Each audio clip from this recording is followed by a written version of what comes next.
aujourd'hui, un anniversaire ou un non-anniversaire, c'est selon. C'était il y a 20 ans aujourd'hui, le 11 février 2005, l'Assemblée nationale adoptait ici en France la loi pour l'égalité des droits et des chances, la participation et la citoyenneté des personnes handicapées.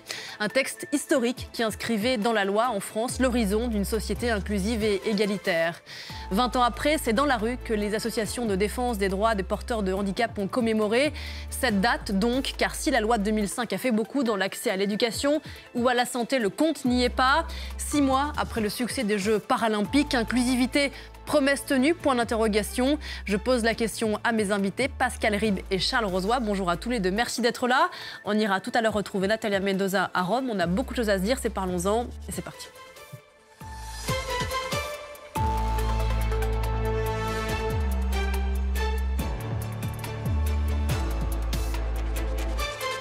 Bonjour Pascal Ribes.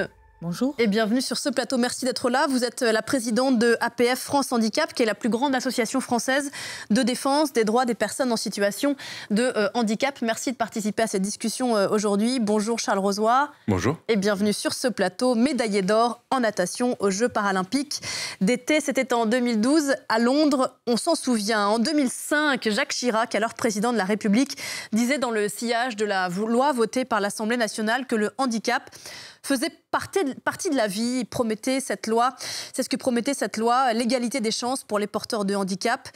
Près de 10 millions de personnes en France aujourd'hui, sans compter les aidants et les aimants. C'est une belle expression qu'utilise souvent Michael Jérémiaz, on en reparlera tout à l'heure. Promesse non tenue, disiez-vous, Pascal Ribes, hier à Paris, à l'occasion de cette manifestation organisée avec plusieurs associations. On va en regarder quelques images, commentées par Gaël Fonseca, et on se retrouve juste après. Très bien. Place de la République pour une manifestation symbolique. Cette révolution. En 2005, l'État français promulgue une loi pour abandonner l'approche strictement médicale du handicap. L'objectif ? Promouvoir l'égalité des droits et des chances, la participation et la citoyenneté des personnes handicapées. Mais pour ces centaines de manifestants, 20 ans plus tard, leurs droits ne sont toujours pas respectés. 20 ans plus tard, le constat est amer. On est toujours la première cause de discrimination en France. Donc aujourd'hui, on a décidé de prendre le contre-pied de cet anniversaire qui n'en est pas un pour nous et de mobiliser toutes les associations membres du collectif handicap et puis tous les sympathisants. Notre combat, c'est le combat de la société dans son ensemble. En France, 12 millions de personnes seraient en situation de handicap. Cela correspond à 18% de la population. Et pourtant, seule la moitié des établissements recevant du public sont accessibles. Même si la loi de 2005 est là, la loi de 2005 n'est pas appliquée à 100%. Les enfants sont plus nombreux à avoir accès à l'école, mais les encadrants ne sont toujours pas assez formés pour bien les prendre en charge et les supports de travail ne sont pas adaptés. Quand bien même le taux de chômage des actifs handicapés a diminué, il reste près de 2 fois supérieur à celui du reste de la population. Les Jeux paralympiques ont certes permis de sensibiliser le grand public, mais pour beaucoup, ça n'est pas encore suffisant. C'est important d'envoyer un message que ça ne doit pas se passer sans nous et qu'aujourd'hui on en a marre de cette histoire de changer de regard. On veut surtout faire respecter nos droits. Une mission d'évaluation sur la loi du 11 février 2005 vient d'être lancée. Elle devrait permettre de faire le point sur ce qui a été fait jusqu'à maintenant pour que les députés s'en emparent et fassent leurs préconisations. Voilà, reportage tourné hier à Paris, place de la République par Gaël Fonseca et Georges Yazbek. Pascal Ribes, on lisait sur l'une des banderoles hier, nous avons le droit d'être comme les autres. 20 ans après la loi dite la loi Chirac, on en est encore là ? Absolument. Donc là, nous sommes toujours à nous dire attendez quoi ? Attendez vos droits constitutionnels finalement, parce que c'est ça qu'on demande, pas plus, pas moins. La même égalité d'accès à tous les droits et libertés fondamentales que les autres, et les adaptations évidemment nécessaires pour pouvoir y accéder. Aujourd'hui, ça n'est pas le cas. Le bilan de la loi montre très clairement que nos droits sont bafoués tous les jours, dans tous les domaines, et et ça fait la 7e année consécutive. Quand même, ça signifie que c'est une discrimination qui est systémique depuis 7 ans, c'est attesté par la défenseure des droits, et que donc, il y a à ajuster les politiques publiques pour rétablir finalement l'égalité des droits et des chances. Ouais, le handicap reste le premier motif des réclamations reçues en matière de discrimination par la défenseure des droits. 21% des réclamations devant l'origine et l'état de santé. Charles, Michael Jérémias, qui était le chef de mission de la délégation française des Jeux paralympiques de Paris l'été dernier, dire que les personnes en situation de handicap aujourd'hui constituaient la minorité la plus discriminée ici en France. Ça paraît saisissant. Oui, Pascal vient de le dire, 7 ans consécutifs, aujourd'hui c'est reconnu, c'est su.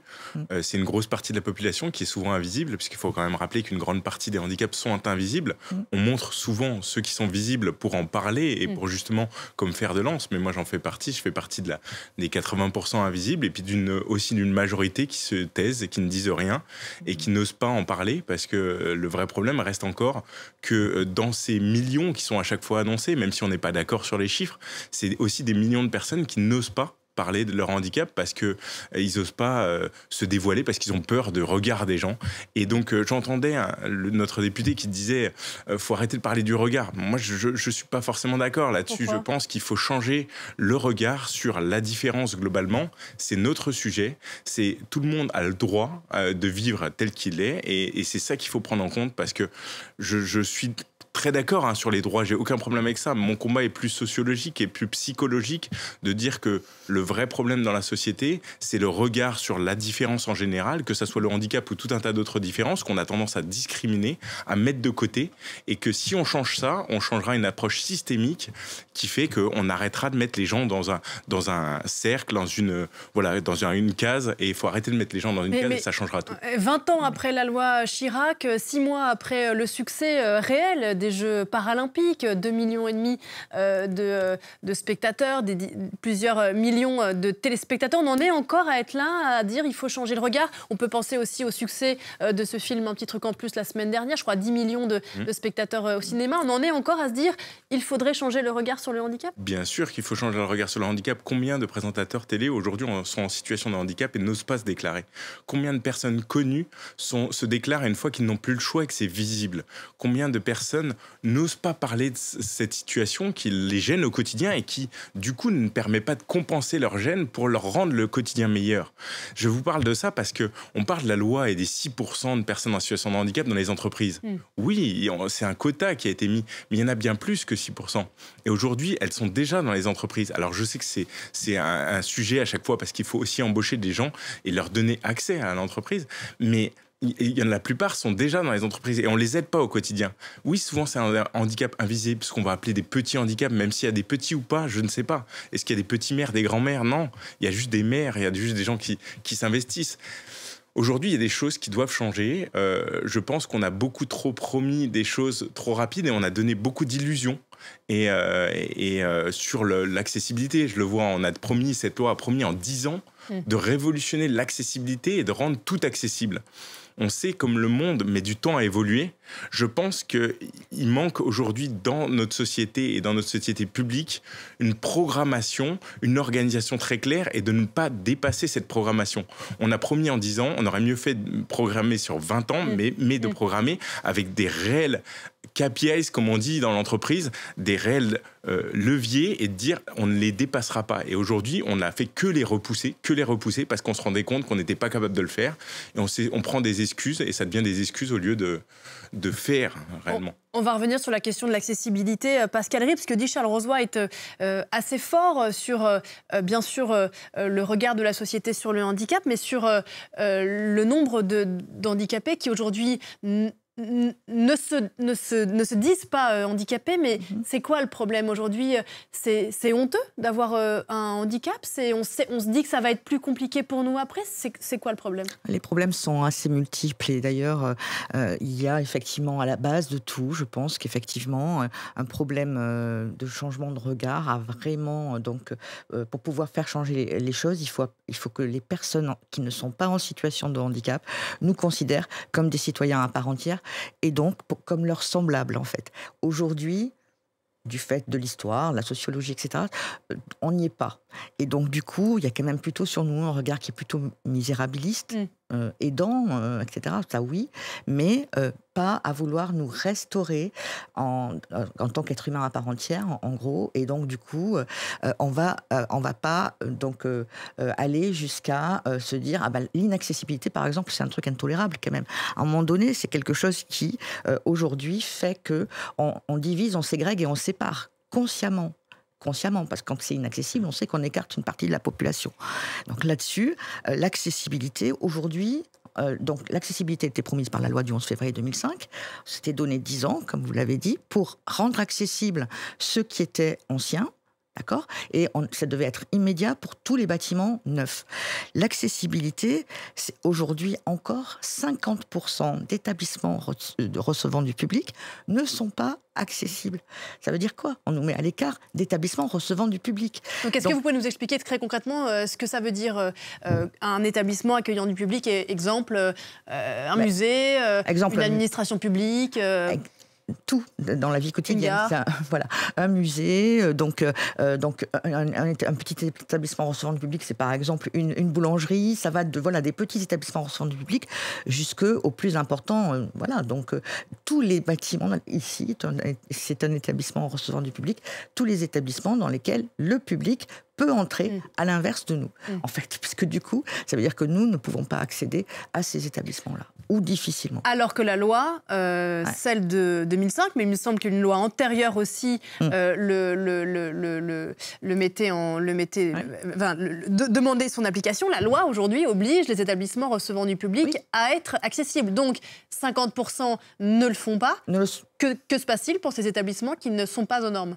Alors, 50% aujourd'hui ne le sont toujours pas, on va dire comme ça. La loi du 11 février 2005, elle prévoyait 10 ans pour être dans les clous. Donc on est 10 ans plus tard ? On est 10 ans plus tard. Avant d'arriver aux 10 ans plus tard, on s'est dit on ne sera pas dans les clous. Et donc en gros, qu'est-ce qu'on a fait ? On a détruit l'obligation d'accessibilité, ce qui est extrêmement grave. Parce que donc l'obligation d'accessibilité, ça ne se discute pas. Elle est même promue par la Convention internationale relative aux droits des personnes handicapées. Et là, on a sorti un mécanisme pour éviter en fait les sanctions. Dire à la fois, il faut plus de temps. Donc on va mettre les agendas d'accessibilité dits programmés qui donnaient 3, 6 ou 9 ans de plus aux établissements recevant du public pour pouvoir se mettre aux normes. Voilà, ça fait 20 ans, du coup, théoriquement, on est en dehors des délais. On est hors des délais et on a fait pire. C'est-à-dire que l'obligation d'accessibilité, on l'a détruite dans le sens où on a introduit aussi dans certaines lois le fait qu'il était tout à fait possible de discriminer, finalement, donner un permis de discriminer. Par exemple, la loi Elan a estimé que dans les logements neufs, dans le neuf, il n'y a rien qui explique qu'on ne le rende pas accessible, a donné en fait un quota. Seulement 20% doivent l'être. Ce qui n'était pas l'intention de la loi il y a 20 ans. On entend beaucoup Charles Rozoy et on peut le comprendre que dans certaines villes ici en France, vieilles villes historiques, c'est compliqué d'adapter la ville, l'urbanisme aux normes demandées par les lois, mais c'est effectivement pas entendable partout. Mais je suis toujours mitigé sur tout un tas d'aspects. Je suis complètement d'accord. Je ne veux pas dire le contraire, mais je suis mitigé. Quand on me parle du métro de Paris, par exemple, et qu'on me parle de l'accessibilité du métro de Paris, je ne pense pas que ça soit du tout la priorité. Je pense que c'est un fer de lance de beaucoup d'associations. Oui, il faut le combattre pour pouvoir faire un fer de lance. C'est le principe d'avoir un drapeau. Mais je pense que le milliard que ça va coûter vont être répartis sur l'ensemble de la société partout, bien au-delà de Paris. Est-ce que c'est à d'autres personnes qu'aux Parisiens de payer pour ça ? Je ne sais pas. Aujourd'hui, l'ensemble des transports est accessible en surface. Ce n'est pas suffisant, il en faudrait plus, oui. Mais est-ce qu'il faut dépenser des milliards et faire imposer cette... On voit souvent ces images. Je suis pas sûr. Le métro, c'est historique, c'est compliqué, etc. Je suis pas sûr. Je pense qu'il y a des moyens de faire différemment.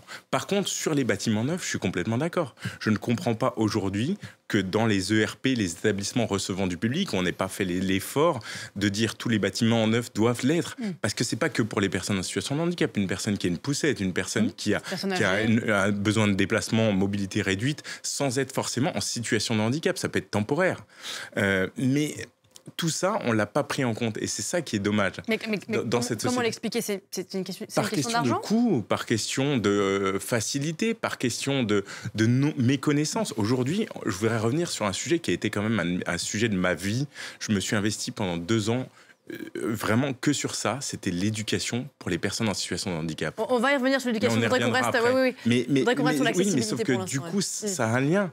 On a caché tellement longtemps des personnes dans des instituts, dans des forêts où on leur a dit « vous allez vous mettre là » et surtout on ne veut pas vous voir, que des personnes qui aujourd'hui ont le pouvoir de faire, qui ont le pouvoir de construire, des architectes, des gens, n'ont pas vu, n'ont pas vécu avec des personnes. Ils n'ont pas eu cette sensibilisation, cette sensibilité qui fait qu'aujourd'hui, ils ne se posent pas les questions différemment. Ils pensent pour l'homme debout, ou l'homme, l'être humain, je parle, mais ils se posent pas tout un tas de questions, parce que c'est comme ça. Et donc, c'est bien ce que je dis, c'est la mentalité profonde qu'il faut changer, de dire penser à tout le monde. Et à tout le monde, c'est pas que aux personnes en situation de handicap, ça va beaucoup plus loin. Pour revenir sur la question de l'accessibilité, et même si c'est un petit peu réducteur, comme vous le disiez, de s'intéresser à ce que peut être une journée d'une personne porteuse de handicap en fauteuil roulant dans une ville comme Paris, c'est quand même assez criant et ça dit quand même quelque chose du monde dans lequel on vit. On va voir ce reportage tourné par nos confrères de France 2 et on en reparle juste après. Pour Patrick Aubry, la moindre sortie est minutée, car dans son fauteuil roulant vieillissant, la crainte de tomber en panne est présente à chaque instant. Il n'y a pas de réparateurs qui sont ouverts, mais par contre, la semaine, on a un revendeur. Prix élevé, autour des 18 000 €, reste à charge important, attente longue. L'obtention d'un nouveau fauteuil roulant est un parcours du combattant. Alors s'il reconnaît de nombreuses améliorations dans sa vie, Patrick Aubry estime que le combat stagne sur des sujets essentiels. Les auxiliaires de vie, c'est un métier qu'il faut valoriser. Et je me bats beaucoup pour que le gouvernement puisse aussi donner des vraies ressources, un vrai salaire aux personnes qui nous aident au quotidien. À la veille des 20 ans de la loi dite handicap, de nombreuses associations dénoncent une loi en deçà de ses ambitions. Selon plusieurs rapports, seuls 65% des gares SNCF sont accessibles, ou encore 900 000 établissements sur près de 2 millions prévus sont conformes.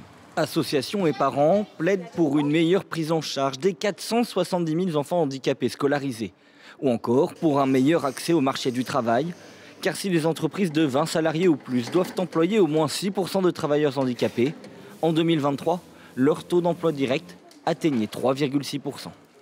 Voilà, Pascal Ribes, on évoquait ces chiffres effectivement qui paraissent aberrants d'inaccessibilité et de la façon dont on a adapté les ambitions originelles aujourd'hui. Je voudrais qu'on parle peut-être d'emploi, on l'évoquait tout à l'heure. Alors il y a eu du mieux, le taux de chômage des personnes en situation de handicap a baissé, il est passé de 17% en 2017 à 12% en 2023, mais il reste quand même supérieur à celui de l'ensemble de la population. Il y a les quotas, on l'évoquait tout à l'heure, 6% de travailleurs en situation de handicap dans les entreprises. Ça, c'est une obligation qui date de 1987. On en est loin encore aujourd'hui. Oui, en effet. Alors sur l'emploi, effectivement, on a des discriminations là aussi qui perdurent depuis des années et des années. 2 fois plus de personnes en situation de handicap qui peuvent travailler, qui sont au chômage, en plus sur des durées beaucoup plus longues que les autres personnes qui ne sont pas en situation de handicap. Non, ça dit quand même quelque chose. Mais ça dit quoi, justement ? Ça dit qu'en fait, on s'autorise de maintenir à l'écart, dans notre société, la population en situation de handicap. Voilà, ça montre qu'il y a des discriminations qui sont de l'ordre systémique. Ça veut dire que la société, aujourd'hui, ne vous considère pas à égalité avec les autres, comme un être humain à part entière, j'ai envie de dire. Et à partir de là, on pense qu'on peut finalement vous donner un petit bout de la charité en général, et que ça suffit. Non, quand vous disiez tout à l'heure sur le fait de l'accessibilité, c'est quelque chose. Pareil, l'accessibilité, c'est quelque chose qui garantit l'accès à tous les droits et libertés fondamentales. Il n'est pas. Pourquoi est-ce qu'on aurait à un moment donné, dès lors qu'on a une exception comme ça, dire que pour le métro, parce que c'est pas possible. D'abord, c'est pas vrai. On peut en discuter. C'est possible. Ça a été fait dans d'autres pays. On a vraiment mis. Ils sont beaucoup plus en avance que nous, alors qu'ils ont des métros aussi historiques. Et par exemple, Londres. Voilà. Donc, on peut faire mieux. On ne doit pas renoncer. On ne doit pas renoncer à la mise en accessibilité qui finalement maintient à l'écart une partie de la population. Ça n'est pas juste. Il n'y a rien qui le justifie. Et le coût, j'entends ce que vous dites sur le coût, mais quand on évoque un coût, il faut quand même faire très très attention. Ça veut dire aussi que du coup, parce que c'est trop cher, soi-disant, Je dis soi-disant, parce qu'en vérité, l'accessibilité, c'est aussi quelque chose qui permet comment dire, une économie déjà pour la société, mais en plus, ça permet de faire en sorte que du bien-être pour tous. Donc, c'est pas un coût, quoi. Comment on fait comment ça se fait que notre société aujourd'hui s'autorise à dire que finalement, il n'y a que les bien portants qui pourraient prendre le métro? Pourquoi? Est-ce que c'est juste? Enfin, voilà.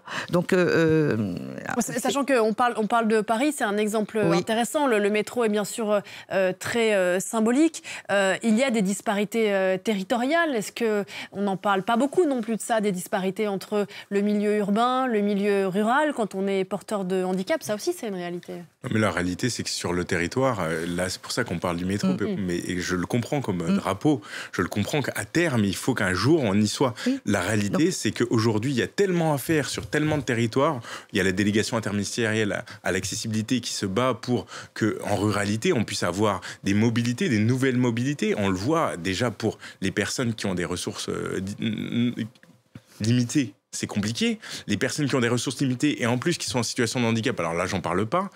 Aujourd'hui, il faut partir sur le transport autonome. Il y a tout un tas de choses à faire pour tout un tas de personnes qui ne vivent pas à Paris. Vivre à Paris, c'est pas la majorité des Français. Parce que très concrètement, aujourd'hui, en milieu rural, quand on a des difficultés de déplacement, est-ce qu'on a des aides pour s'acheter une voiture qui est adaptée, etc. Vraie question, hein, je n'ai pas la réponse. Est-ce que des aides existent? À part l'allocation aux adultes handicapés. Voiture, non. Si vous, ça dépend si vous travaillez ou pas. Pour quel motif vous demandez un aménagement. Et puis après, il y a un aménagement quand même qui est dû par la prestation de compensation du handicap qui permet de couvrir en tout cas une partie du coût, mais de manière très insuffisante par rapport à la réalité des coûts. D'ailleurs, ça c'est un autre problème. C'est en fait aujourd'hui la compensation individualisée à hauteur des besoins du handicap n'est pas donnée dans tous les domaines. Et donc il y a des restes à charge qui sont très importants. D'autant plus que le taux de pauvreté dans les personnes porteuses de handicap aujourd'hui en France est plus élevé que dans la population moyenne. L'allocation aux adultes handicapés qui s'appelle l'AAH a été revalorisée. C'est 1 116 € par mois pour une personne seule. Mais c'est en dessous du seuil de pauvreté aujourd'hui fixé par l'INSEE qui est à 1 200 €. Ça dit aussi quelque chose, ça Ça dit quelque chose, ça dit encore qu'il y a beaucoup à faire et qu'il y a toujours beaucoup à faire et que la revalorisation, elle doit être continue. C'est ce qu'on a essayé de faire. En tout cas, quand j'étais conseiller de ministre, on a essayé de pousser cette revendication. Il y en a encore beaucoup à faire. Le vrai problème reste d'aider les gens à aller travailler. On vient de l'en parler juste avant. Je pense qu'on peut mettre toutes les ressources nécessaires, mais il y a plein de gens qui n'ont pas envie de se retrouver à l'AAH et qui ont envie de pouvoir travailler. À l'allocation adultes handicapés. Et donc, ils ont envie de pouvoir aller travailler. Et aujourd'hui, c'est le changement, encore une fois, de regard. Et je pense qu'on utilise des fois pas les bons termes, on ne donne pas les bonnes raisons. Aujourd'hui, la diversité dans un groupe est nécessaire à la performance. Si on expliquait aux gens la réalité de ce qu'est la réalité, c'est-à-dire qu'à force de faire des groupes uniformes, on baisse la performance. Le fait qu'il y ait une représentativité complète de toutes les différences, et je n'ai pas peur de ce mot-là, de toutes les différences dans chaque groupe, permet la performance. Donc arrêtons de dire que c'est pour un quota ou pour ce genre de choses, c'est pour le bon déroulement de notre monde au sens propre, c'est pour la performance, c'est pour montrer à tout le monde qu'on peut, parce que moi je suis en situation de handicap, je le porte pas, ma situation de handicap, c'est pour ça que j'aime pas spécialement ce mot, je suis en situation, parfois j'ai une vraie gêne, et ça m'arrive régulièrement dans la vie, beaucoup plus que les gens ne le voient, puisque ça ne se voit pas du tout, mais je ne porte pas mon handicap. Là, je ne suis pas en situation de handicap pour parler et pour me retrouver sur ce plateau. Quelqu'un de très timide serait beaucoup plus en situation de handicap que moi. Mais au quotidien, ce que je veux dire, c'est que je peux apporter beaucoup, mais il y a aussi beaucoup de gens qui, face à moi, se disent « Bon, on va peut-être voir les choses différemment quand on voit qu'une personne peut être tout à fait devant moi et se dire « Je ne le vois pas ». Elle est intéressante, cette question de la différence, parce qu'elle est assez fondamentale, effectivement, dans notre rapport collectif handicap. Charles Rozoy, si je vous comprends bien, vous êtes plutôt de ceux qui disent qu'il qu'il faudrait la gommer. Non, pardon, vous êtes plutôt, vous, Pascal Ribes, à revendiquer l'égalité, bien sûr, et l'inclusivité qui viserait peut-être à gommer cette différence d'une certaine façon. Non, pas du tout. Non. En fait, c'est gommer les conséquences, en fait. C'est ça, c'est de faire que les entraves soient éliminées, en fait. Mais pas la différence. La différence, évidemment, je vous rejoins complètement par rapport à tout ce que vous avez dit, c'est une véritable richesse. Et justement, il faut aussi que la société s'adapte à chacun parce que tout ça, c'est riche, effectivement, ça apporte des choses, et parce que les gens sont juste des humains à un moment donné. Il n'est pas normal qu'on s'intéresse à certaines populations et qu'on en mette d'autres de côté. Donc voilà, donc non, la richesse de la différence, évidemment, à condition qu'elle soit compensée à la hauteur de ses besoins. Ne pas oublier ceux qui ont des besoins importants. C'est la compensation. C'est la compensation individualisée à hauteur des besoins. Voilà. Alors, des progrès quand même en 20 ans ont été faits. On l'évoquait, l'un des sujets majeurs, c'est celui de l'accès à l'éducation, à la scolarisation. Aujourd'hui, il y a à peu près 500 000 enfants porteurs de handicap qui sont à l'école. Vous me corrigez si je me trompe, Pascal Ribes, c'est 2 fois plus qu'il y a 20 ans. Mais avec une réserve immense, peut-être, Pascal Ribes, il y a 80 000 enfants porteurs de handicap aujourd'hui qui sont toujours privés d'école, sans compter ceux qui n'ont accès à l'école que de façon intermittente ou à mi-temps. Pourquoi ? Alors, donc là, les chiffres, évidemment, tendent à montrer qu'il y a un mieux, et c'est clair en termes de chiffres, tout simplement, de chiffres numériques. On a aujourd'hui 2 fois plus, donc, en gros, c'est ce que vous avez dit, donc, d'élèves en situation de handicap. En 20 ans, 2 fois plus. En 20 ans. Pour autant, on exclut davantage. On inclut davantage, mais on exclut davantage. C'est-à-dire ? Je vais vous expliquer. Parce qu'en fait, le système éducatif n'est pas du tout inclusif. Et donc, aujourd'hui, on n'a plus le droit de ne pas inclure un enfant à l'école, etc. Donc, on le fait. Mais on ne lui met pas les moyens, on ne donne pas les moyens pour qu'il puisse finalement accéder à ses besoins éducatifs. Et du coup, en général, je crois qu'il y a... À partir de 10 ans, la courbe s'inverse. C'est-à-dire que les enfants en situation de handicap à l'école sont exclus, rejetés, renvoyés vers d'autres... donc, en fait, ce que je veux dire par là, c'est que la classe ordinaire, il y a plus c'est 1 élève sur 2 en situation de handicap qui quitte la classe ordinaire à partir de 10 ans, à peu près. Pourquoi ? Parce que le système éducatif n'est pas inclusif. On n'adapte pas les pédagogies ne sont pas adaptées. Si vous voulez, quand on est en situation de handicap, c'est pas juste on est en situation de handicap.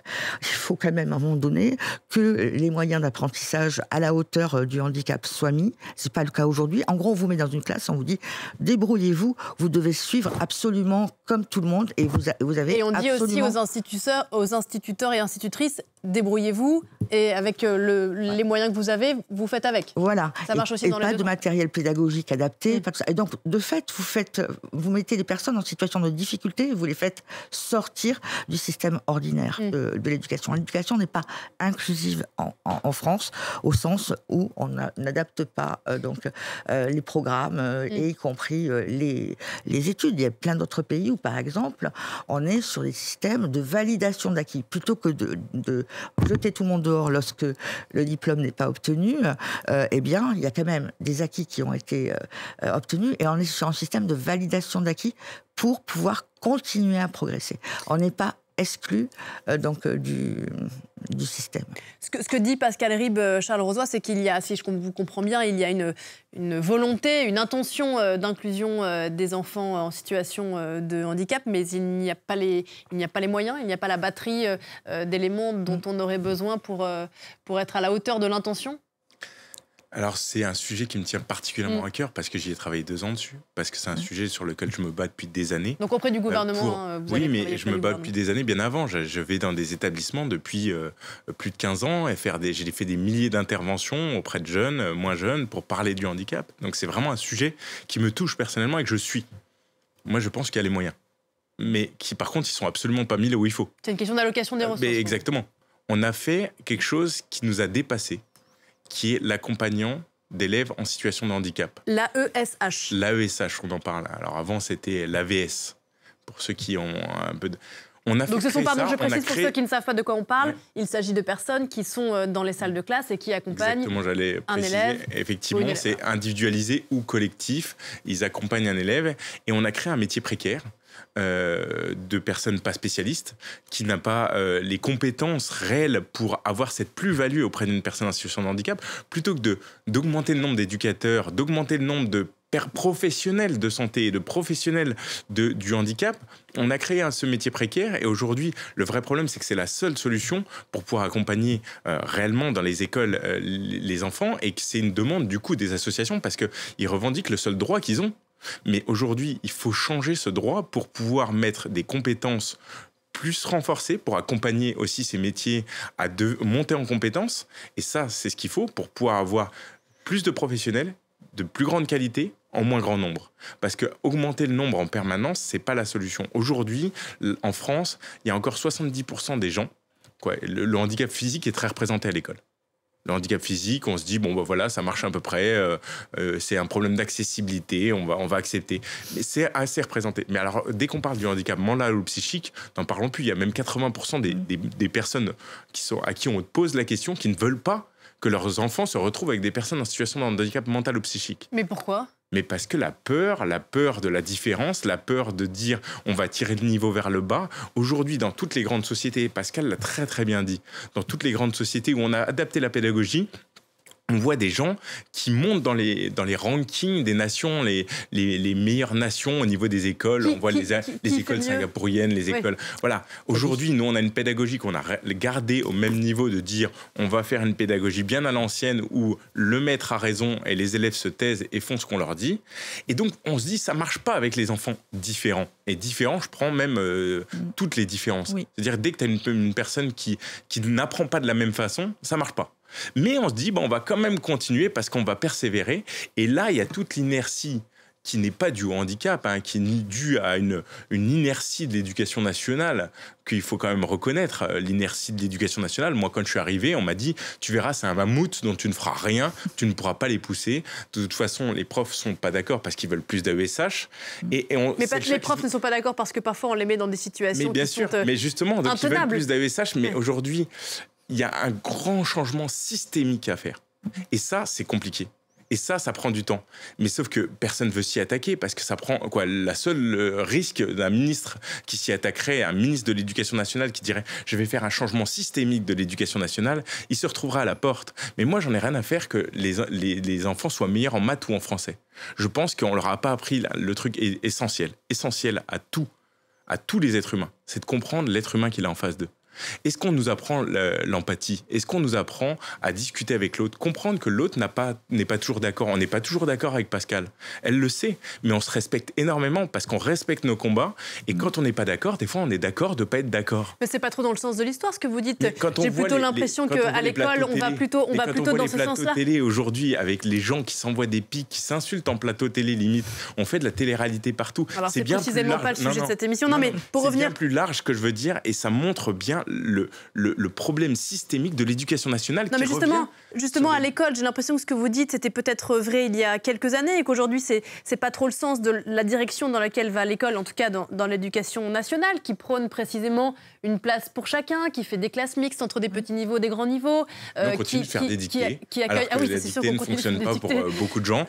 Aujourd'hui, c'est prouvé. Et on va prôner le fait de mettre plus de français pour forcer les gens. Excusez-moi, je préfère quelqu'un qui fait des fautes d'orthographe, mais qui a une réelle empathie, qui comprend la personne en face et qui va éviter de l'écraser pour vouloir imposer sa vérité. Le fait que les plus grands aident les plus petits, que les mieux portants aident ceux pour qui c'est un peu plus compliqué. On va vers quelque chose de mieux.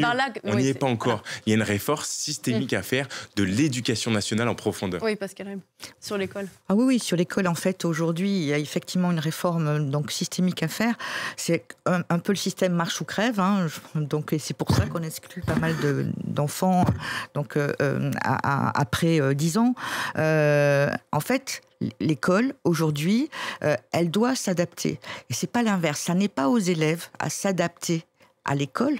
C'est à l'école de s'adapter aux différents élèves qu'elle a et aux différents apprentissages qu'elle doit donner. C'est ça l'enjeu, c'est aujourd'hui, on est dans un système excluant parce que finalement l'école ne s'adapte pas à chaque enfant comme elle devrait le faire parce que c'est sa mission principale. C'est la mère de toutes les batailles, l'école. Si on n'y arrive pas à l'école, on ne peut pas y arriver pour le reste de la société. En tout cas, c'est vraiment essentiel l'éducation. Et effectivement, là, on se rend compte que c'est possible parce que dans d'autres pays, l'éducation inclusive, ça existe. Qui y arrive, par exemple, dans nos voisins? Par exemple, l'Italie, souvent. Ouais. Oui, l'Italie, absolument. Et donc, comment ils font les Italiens? Pourquoi ça marche en Italie? A progressé. Parce qu'ils ont mis les moyens? Non, ils ont fait une scission qui a été très violente avec vraiment le choix de dire maintenant c'est comme ça, l'éducation c'est inclusive. Au début, ça a créé du excusez-moi, mais il y a eu quand même des gens qui en ont beaucoup souffert. Oui. Ah ben justement, figurez-vous, magie de la télé. On va prendre la direction de Rome, retrouver Natalia Mendoza, notre correspondante en Italie. On parlait de vous et de votre pays, et Natalia, à l'instant. Qu'est-ce qui fait que l'Italie a réussi à assurer l'inclusivité à l'école quand la France, vraisemblablement, c'est ce dont on parlait en plateau à l'instant, n'y arrive pas? Expliquez-nous, est-ce que des moyens ont été mis? Est-ce que c'est une question de regard de la société qui est différent? Effectivement, l'Italie est un des pays pionniers en matière d'accueil et de scolarisation des élèves porteurs de handicap. Depuis les années 70, la loi italienne prévoit que l'instruction obligatoire se déroule pour tous les enfants, cela sans condition, sans distinction dans les écoles publiques italiennes. Les écoles spécialisées sont alors progressivement fermées. Le personnel est dispatché vers les écoles publiques italiennes. Et aujourd'hui, les enfants handicapés, y compris ceux porteurs de handicap très lourds, suivent le parcours éducatif dans les écoles publiques ordinaires en Italie. Ils le font grâce à un accompagnement individualisé mené par des enseignants de soutien, des assistants éducatifs qui sont présents physiquement en salle de classe. Ils n'interfèrent pas avec le cours des professeurs et ils se tiennent prêts à aider l'élève handicapé en situation de difficulté pour qu'il puisse suivre le déroulé de la leçon. L'Italie dispose également de centres de ressources pour l'inclusion scolaire. Ils fournissent du soutien, des ressources aux écoles et aux enseignants pour élaborer des plans individualisés pour les élèves en situation de handicap. Merci beaucoup Natalia pour cet éclairage depuis Rome. Pascal Ribes, si l'Italie arrive, pourquoi pas nous? Voilà, exactement, c'est exactement ça. En Italie, par exemple, vous pouvez avoir dans une même classe 3 finalement enseignants pour pouvoir donc faire en sorte qu'aucun élève ne soit exclu. Et donc, comme ça vient d'être dit, des personnes très lourdement handicapées, je l'ai vu de mes yeux vus, sont en classe ordinaire. Et il y a 3 enseignants, en gros, dans la classe. L'enseignant ordinaire tel qu'on le connaît en France, un enseignant qui lui est dédié plutôt à faire du lien, de la cohésion avec les autres élèves, et puis l'enseignant qui donc va adapter les cours, va donc permettre de prise de notes, etc. etc. Donc c'est un autre système. C'est vrai que ça dépasse, on comprend que ça dépasse la question du handicap. C'est la façon de... Oui. Dans le rapport à parce la réalité, c'est que, encore une fois, j'admire énormément les AESH et tous leurs investissements. Mais on a créé ce métier précaire. Et les instituteurs et les professeurs. Mon père était professeur, donc je connais le quotidien. Mais la réalité, c'est qu'il faut les aider avec des métiers et de la spécialisation. Moi, je ne vais pas me faire des amis en disant ça. Vraiment pas des amis. Et je sais pourquoi les gens ne voteront pas jamais pour moi si je me présente sur quoi que ce soit. Pourquoi? Parce que moi, mon rêve, c'est qu'on ferme les institutions, les instituts. Oui, pourquoi? Pourquoi on les ferme? Mais pas pour ne plus les avoir, pour que ces plots soient redéployés dans l'éducation, dans l'école. Alors vous allez me dire, mais c'est complètement fou, etc., puisqu'il y a des gens qui dorment, qui ont besoin. Bah non, c'est pas fou. Pourquoi on n'a pas dans le même lieu, unique, le centre et l'école? Pourquoi on n'a pas construit et on continue pas dans les nouvelles écoles? Je demande à ce que ça soit systémique de toutes les nouvelles constructions. On construise un établissement avec l'école. Ça veut dire qu'il n'y a plus qu'une porte à passer. Il n'y a pas 50 km ou 100 km à faire pour aller à l'école. Aujourd'hui, c'est ça la réalité, le besoin. Le besoin, c'est de dire qu'il faut des besoins spécialisés, avec des besoins médicaux aussi, parce que même si on a écarté le médical du handicap, il y a encore des besoins médicaux pour un nombre. Donc il faut que ces besoins médicaux soient dans l'école. Et quand ils y sont pas, eh ben, on peut pas aller à l'école. C'est ça le problème. Donc nous, on galère à rattraper, à faire venir des professionnels dans l'école, alors que s'ils étaient déjà dans l'école, déjà au même endroit, c'est-à-dire qu'il y a des internats aujourd'hui qui parfois se vident en plus. Ces internats, médicalisons-les, rendons-les accessibles et faisons que ces internats deviennent des centres spécialisés qui sont dans l'école. Alors voilà pour l'école justement, oui. Oui, c'est aussi une question, je veux dire, de volonté politique et de changement de mentalité. Je voulais juste dire, pas parler que de l'Italie, parce qu'en général on parle souvent de l'Italie. Il y a également le Royaume-Uni aussi, qui donc leur idée, c'est de toute façon, il faut inclure les enfants et ça se discute même pas, parce que le reste c'est de la discrimination. Donc déjà il y a une culture de la non-discrimination. Et alors en plus, du coup, ils adaptent tout, y compris les activités sportives. Parce que chez nous, par exemple, lorsqu'une personne est en situation de handicap, surtout lorsqu'elle est donc avec un handicap vraiment impactant, elle est tout simplement dispenser des activités sportives. Moi, j'ai vu là-bas au Royaume-Uni aussi des vraies adaptations, c'est-à-dire tout le collectif est ensemble, travaille, etc. On va adapter l'activité pour que la personne en situation de handicap, quelles que soient ses capacités, puisse faire des trucs avec les autres. Et par exemple, il y avait eu toute une adaptation à base d'une sarbacane pour pouvoir lancer des fléchettes, etc. Que avec la bouche, évidemment. Ouais, voilà, mais la question du sport, vous le savez mieux que moi, Charles Rozoy, bien sûr, je rappelle que vous êtes champion paralympique, elle est fondamentale et dans ce qu'elle permet au groupe de vivre ensemble et de ce qu'elle permet, et on l'a bien vu l'été dernier avec ces Jeux paralympiques, une façon de se représenter, d'avoir des figures. Alors on avait eu ce débat l'été dernier, est-ce que des mots malheureux de certains disant que les personnes porteurs de handicap étaient des super-héros, oui, non. On va peut-être un peu dépasser ce débat, mais le sport est précisément permettre à tous d'avoir accès au sport et de se représenter ce que ça veut dire. Le sport, c'est alors pareil, les super-héros, il y a plein de super-héros dans la vie. Les mamans sont des super-héros, les papas qui accompagnent leurs enfants. Il y a plein de super-héros. Et puis les personnes en situation de handicap. Les mots que Teddy Riner avait eu, ça lui avait été reproché. Les champions olympiques sont des super-héros, les champions paralympiques aussi. Donc voilà, on est tous des super-héros. C'est ça qu'il faut retenir. Moi, ce que je veux dire, le vrai problème, c'est que, et Pascal, tu disais, c'est vraiment... j'ai jamais compris ça. Aujourd'hui, on sait que le handisport, le parasport est monté. Pourquoi dans un collège, dans un lycée, on ne remplace pas tous les sports par du parasport? Il y en a eu. On remplace tout. C'est-à-dire qu'une personne en situation de handicap peut faire du parasport, une personne valide, dit valide, excusez-moi, je déteste ce terme, peut faire du parasport, mais par contre l'inverse n'est pas vrai. Donc on remplace et on rend tout accessible. Je ne vois pas en quoi ça gêne de faire du volley assis plutôt que du volley.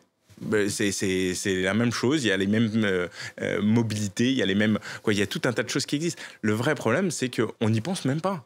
C'est ça le sujet. On n'y pense même pas parce que, encore une fois, on n'a pas eu des gens qui construisent les programmes, qui pensent à ça, qui ont été sensibilisés à ça et qui ont été éduqués dans cette... Justement, donc on revient à l'éducation. On s'est dit que l'été dernier, à l'occasion des Jeux paralympiques, il y avait quelque chose, un mouvement, et qu'il y avait des modèles, il y avait des figures, il y avait des incarnations qui manquent aussi peut-être à des jeunes qui se disent que peut-être c'est compliqué, mais c'était une espèce de vœu pieux, quoi. On s'est promis collectivement que quelque chose qui avait comme un élan, et en fait... on a Michael Jérémias quand même. Oui. Non, on a Michael Jérémias et Arthur Bauchet, Marie Bauchet, on a plein de grands champions qui commencent d'être connus, mais c'est vrai qu'on n'est pas aussi bankable qu'un Teddy Riner, qu'on verra plus à la télé, dont on parlera, dont tout le monde connaît. Moi, j'ai jamais cherché à vouloir être connu, j'ai cherché à faire quelque chose pour rendre la société meilleure et pour rendre le monde meilleur en général, et donc le handicap était un sujet qui forcément me touchait et qui, pour moi, avait besoin de gens qui font. Donc c'est ce que fait Pascal au quotidien, c'est qu'on est nombreux à s'investir pour le sujet. On n'a pas forcément besoin de faire beaucoup de bruit, même si heureusement qu'il y en a qui le font. Maintenant, oui, les Jeux paralympiques, pour moi, le vrai problème des Jeux paralympiques, c'est ce qu'on n'a pas fait en amont. On a estimé, et ça a bien marché, la preuve, que grâce aux Jeux olympiques et au succès des Jeux olympiques, on arrivera à faire des beaux Jeux paralympiques. Oui, c'est le cas. Mais ça, c'était normal. Et je suis désolé, et je ne veux pas encore une fois me faire des amis. C'était normal. Quand les Jeux paralympiques allaient être un bel événement, moi, je l'ai toujours dit. On pourrait retrouver des discussions que j'ai eues 5 ou 6 ans avant dans des conseils interministériels où j'ai dit les Jeux paralympiques seront réussis. Par contre, j'ai dit qu'est-ce qu'on va faire pour que ça laisse une trace indélébile et qu'est-ce qu'on va faire en amont et ce qu'on n'a pas fait. J'avais demandé un délégué interministériel aux Jeux paralympiques. On n'en a pas eu. J'avais demandé à ce qu'on investisse sur un fond de dire, et c'était pas pour parler du sport en soi, c'était pour faire bouger les lignes mentalement. Et donc oui, on a eu un bel événement, on va s'en rappeler, mais les traces profondes de changement de la société, la preuve. Hier, il a fallu faire une manifestation pour parler 20 ans après de la loi de 2005. Elles sont là. Il y a encore beaucoup de choses à faire, mais bon, ça se fera pas en 2 secondes, quoi. Voilà, long est encore le chemin. Merci infiniment à tous les deux d'être venus sur ce plateau. Merci beaucoup Pascale Ribes, présidente de APF France Handicap. Merci beaucoup Charles Rozoy. Je rappelle que vous êtes médaillé d'or aux Jeux paralympiques d'été de 2012 de Londres en para-natation. On parlait de champions, sachant qu'on est tous des super-héros sur ce plateau. Un quatrième qui s'est invité, on l'a croisé derrière vous à l'instant, Arthur Bauchet, vous l'évoquiez, avec un très beau doublé. On parle de ski, bien sûr, aux mondiaux de Maribor en Slovénie. On va se quitter avec ces images d'un très grand champion, super sympa en plus, Arthur Bauchet. Merci encore. Merci à vous. On se quitte un quart d'heure et on se retrouve pour le journal de 11h. À tout à l'heure.